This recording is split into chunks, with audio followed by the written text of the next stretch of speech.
Mga kagoy! Sa bayan nga ng Kuya po Nueva Ecija, tagpuan ko nga ang higit 22 years na nagbebenta nga ng Pansit Mickey na freshly made nga ang kanilang noodles. Nagkaroon nga tayo ng pagkakataon para makita nga ito kung paano nga nila ginagawa. Isa nga itong legendary na Pansit Mickey nga sa Nueva Ecija sa may Kuya po. Sobrang tagal na nga nilang nagsiserve ng ganito. Kaya agad ko nga itong pinuntahan para matikman nga. At ayun na nga, napadayo nga tayo sa bayan nga ng Nueva Ecija sa may Kuya po. Dahil balita ko nga dito, may nagsiserve nga ng napakasarap na Mickey. Ito nga yung tinatawag na Toy Links na 2023 pa nga ito nagumpisa. Ang kanilang noodles nga dito, freshly made, na talagang makakasigurado kang bago nga ang kanilang sineserve nga dito na noodles. First time ko nga makakita ng ganitong paggawaan. At first time ko nga rin makakita na isang resto na sobrang fresh ang kanilang noodles na sineserve nga nila sa atin. Isang bilao nga ang ginawa nga nila para sa atin mga kaagoy. Ma'am, ano po yung mga offer niyo po dito sa Toy Links? Siyempre, ang pinagmamalaki naming Pansit Mickey na gawa sa traditional na kalabasa noodles. At bukod doon, may mga lutong ulam na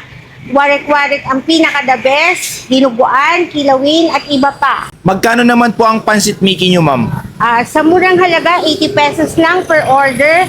Meron ding available na bila-bilao. Halina kayo sa Toy Links Restaurant. Dito lang yan sa Kuya Po, Nueva Ecija. Kaya tara nga, subukan nyo nga itong kanilang Mickey Pansit dito. Dahil isa nga ito sa legendary sa Kuya Po na talagang babalikan nga ito. Dahil kakaiba nga ang timpla, nasok sa panlasa, na talagang magugustuhan ng pamilya. Habang niluluto nga, talagang amoy na amoy ang sarap. Bukod nga sa Pansit Mickey, may warik-warik nga sila pinagmamalaki nga dito. Kaya tara, tikman na nga natin ito. Grabe. Masarap daw to kapag binugudburan ng kalamansi. Grabe yung noodles, oh. Habang tinataas ko nga ito, iba yung amoy, ang sarap. Sarap. Kakaiba yung lasa. Ito yung literal na talagang babalikan mo sa sobrang sarap. Promise ko sa inyo, kapag nasubukan nyo to, hindi tapon ng pera. O siya, subukan nyo nga mag-dine in o kaya mag-take out. Agoy!